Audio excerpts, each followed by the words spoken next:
Okay, our lesson today will be on absolute value inequalities.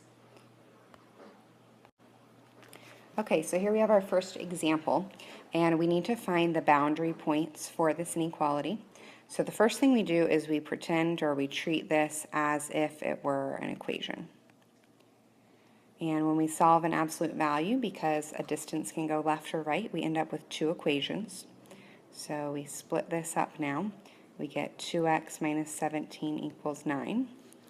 That stands for going to the right, and then 2x minus 17 equals negative 9 is equivalent to going to the left. We solve each of these equations now. So we get 13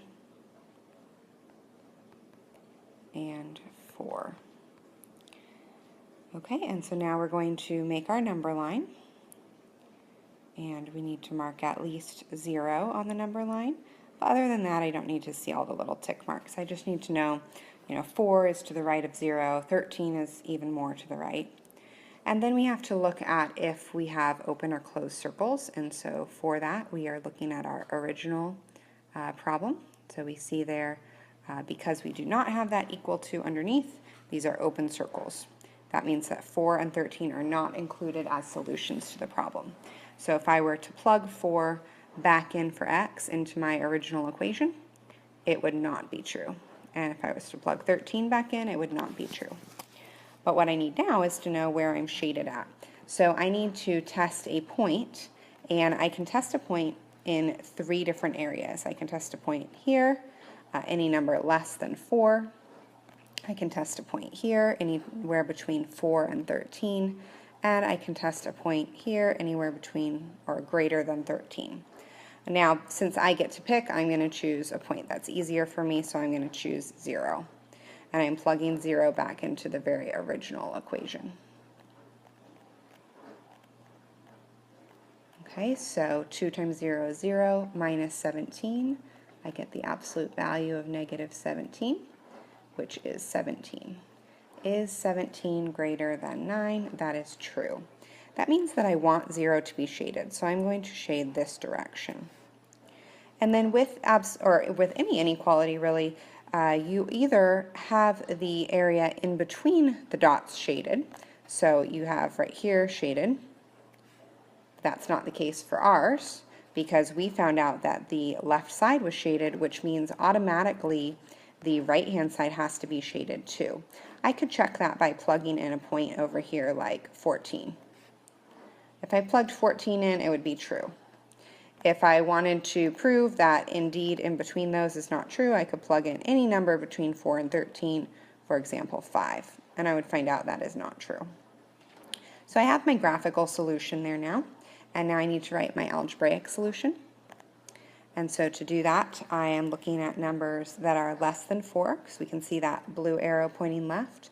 X is less than 4, or x is greater than 13. Notice there I do not have the equal to underneath because my original problem did not. Okay, here's a second example. So again, I need to find my boundary points, so I'm going to split this up into 2 problems. 3x plus 12 equals 8, and 3x plus 12 equals negative 8. So again, that's going to the right and the left.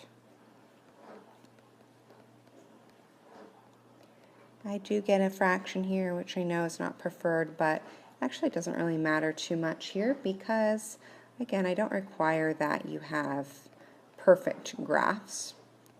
So when we make our number line here, I've got 0.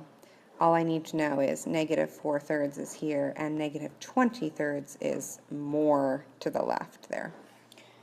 And then I'm looking at my original problem, which has an equal to underneath, and that means that I'm going to have closed circles on those boundary points.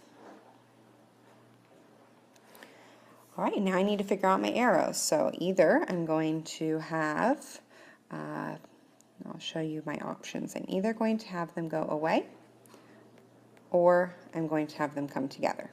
Those are my only options. So I have to figure out which one is true, and I get to choose a point for that, and I am going to choose 0 because 0 is the easiest. So I am testing this region over here. So I go back to my original equation. I'm plugging 0 in. 3 times 0 is 0, plus 12. I get the absolute value of 12 is less than or equal to 8. That is false.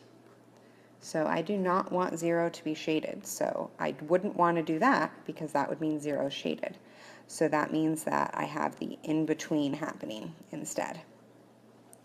Okay, so then I need to write my final algebraic answer. So I'm going to have x in between. And if I look again back at my original problem, I do have the equal to underneath. In between the numbers of -20/3, which is the left side number, and -4/3, which is the right side number. And just like the last one, my final answer is a combination of this, which is the algebraic answer, and this, which is the graphical answer. So you do have to have both.